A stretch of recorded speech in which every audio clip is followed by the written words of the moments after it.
a bag of feathers. Long ago in a faraway land, there lived a young man, John, who was very rich. He lived in a beautiful mansion in the country, and his land stretched as far as the eye could see. He owned so much gold and silver that their amount couldn't ever be measured. Unfortunately, despite being extremely wealthy, he was an imbecile, and what was worse, he was mean and unkind. One by one he lost all his friends because of his inconsiderate and his miserly ways. Soon he had no friends left, and he realized that he was left all alone. "I'm so lonely," he said to himself one day. "Where have all my friends gone?" A grave voice from deep inside his heart answered, "You have driven all your friends away with your rude and selfish ways." "Ah, I don't believe this," said John in surprise. "You are lying." "Tell me if you remember about your best friend Abraham," demanded the voice, "when his wife was severely ill, and he asked you for help. What did you do? Did you help him?" "Well, no," replied the young man hesitantly. "But I can explain. You see, I was rather busy at that time." "Then, what about your cousin Tony?" the voice continued.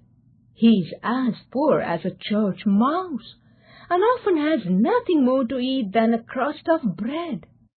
But when he asked you for a piece of silver so that he could buy food for his starving family, did you give it to him? No, you shouted at him and called him horrid names, and even turned him off your lands." "Tony is lazy," insisted John stubbornly. "He should work harder to get his own money." "Okay, but what about Dolly?" The voice came again. "What did you do to her? She entrusted you with a grave secret about her family and asked you not to tell anyone else. Do you remember what happened next?" "Yes," said John, now looking ashamed. "She refused to marry me because I had laughed at her and had disclosed her secret before other people. She said that she couldn't trust me anymore. Oh, perhaps I did behave rather badly, but what can I do about it now?" "Think long and hard about your wrongdoings," said the voice. "I'm sure you will know what to do." "Can't you tell me what to do?" begged John. "I'm afraid that I probably don't have a conscience." "Oh, yes, you do," the voice assured him. "That is why you are listening to me right now. Are you my conscience?" There was no reply. "Where did you go?" he asked in alarm. Please don't leave me. I need you to talk to me. No one else does. They all turn their backs when they see me. Oh, I so badly want to have friends again. I'll do anything to win my friends back." But there was just silence. "I know what I'll do," thought the young man. "I'll go and speak to the wise old man in the next village over the hill. He will tell me what to do." John set off for the next village immediately and approached the wise old man, who was not surprised to see him. John bowed low before the old man and spoke more humbly than he had ever spoken before. Quickly he recited to him all that the voice had said. The old man kept meditating for a while, and then he spoke.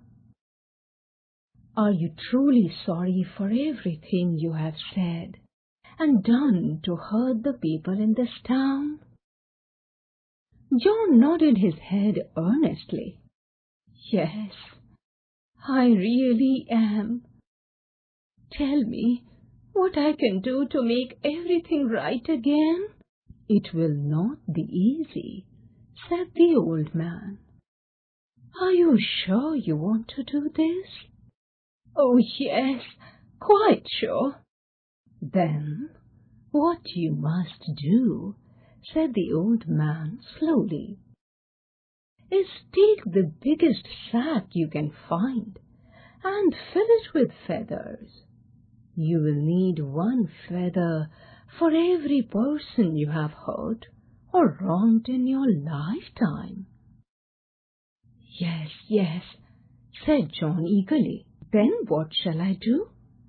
Then, at night, when all in the world are asleep, you must place a feather on the doorstep of every person whom you have ever hurt. I'll do it, said John with determination. I'll do it this very night.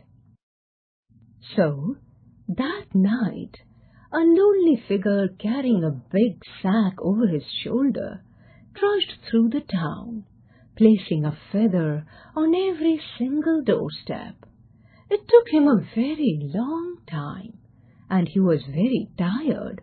But at last, just before the sun peeped at the horizon, he had placed the last feather. Happily, he made his way back to the old man. I've done what you told me. Now what must I do? The old man looked at him with great compassion. Now, you must go and pick every feather up. The young man stared at him, aghast. But I can't, he cried. The wind would have taken some of them. Others might have been picked up or thrown away. They could be anywhere right now. I can't get them all back again. The old man nodded his head gently. True, you can't, he continued. Just as you can't retrieve the feathers, so can you not retrieve the unkind words you have spoken or the hurt you have caused to other people.